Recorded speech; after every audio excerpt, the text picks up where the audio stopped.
So how are you doing? Some, in particular Zig, would respond better than good.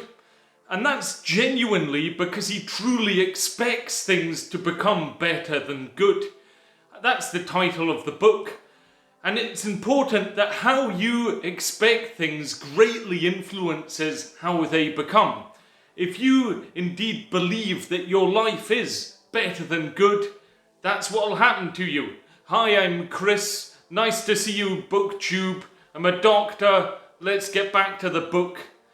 Zig suggests that actually it's the passionate people who make the greatest contributions to society, but they also are highly motivated with the proper motives. And proper motives always seek to accomplish goals. So if you've got a proper motive, you've got a goal that you're aiming to accomplish, and that goal will contribute to the greater good and serve others.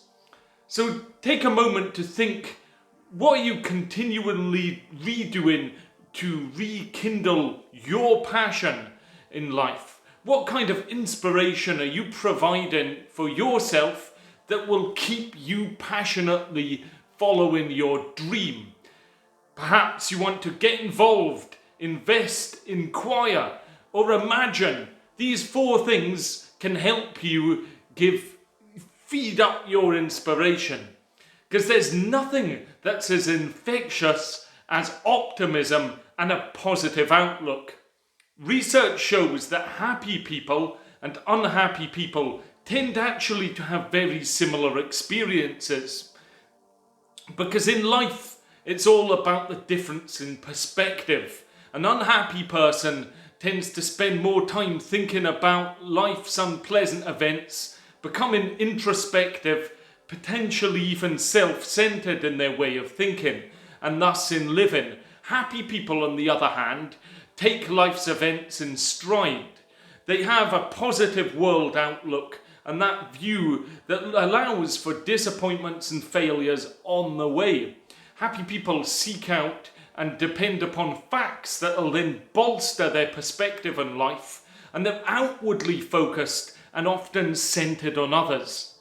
When something disappointing happens to people with a positive perspective, they view it as an exception to the rule, because positive people don't react to life necessarily, they respond. And what I mean by that is that responding is actually not just reacting in a negative mindset, it's thinking what has happened and what can be done about it. And you have to recognize always serious life events happen, but you may be able to alter the course of what occurs after that serious life event, not just close it down. So it's a positive thing to actually respond to events.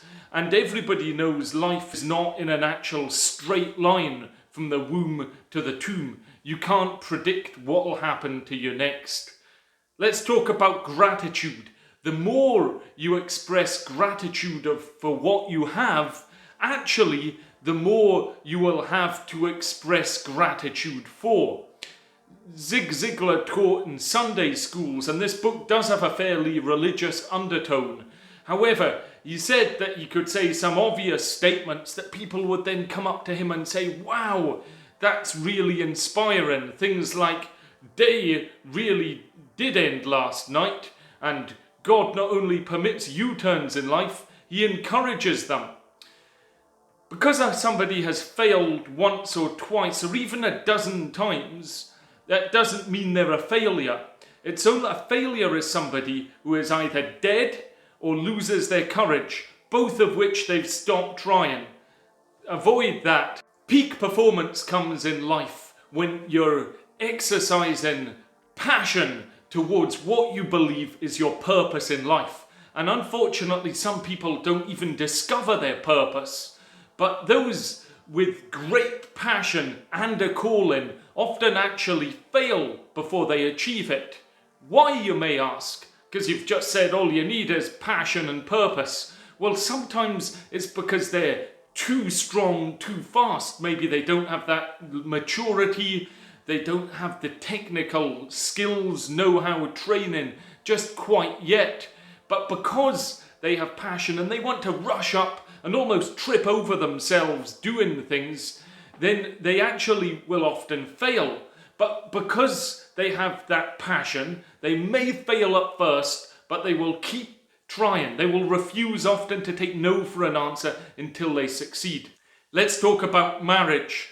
Unfortunately, most end in divorce. Zig suggests that actually it's because a lot of unhealthy people have the wrong belief that if they get married to a spouse, they'll become a healthy married person. You need to keep working on this. And he had a happy marriage, married to the redhead, as he affectionately called her. In essence, he'd even answer the phone saying, "Hi, it's Gene Ziegler's happy husband here. How can I help?" And people were like, "WTF, why do you do that?" And he just did it because it put a smile on his wife's face.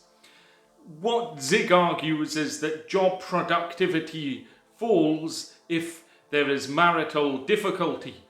I agree with that, but I don't think that's the main reason for having a healthy marriage. It's because otherwise your life, not just at work, productivity may drop, life's terrible. So let's bring back to good things in life. Purpose. Now you may have passion for things, and actually when you acquire new skills, your productivity and passion can grow even further. However, remember you can in life also draw and develop new purposes. Finally, you can have anything in life that you want as long as you are able to help other people get things in life that they want. I'll see you next time.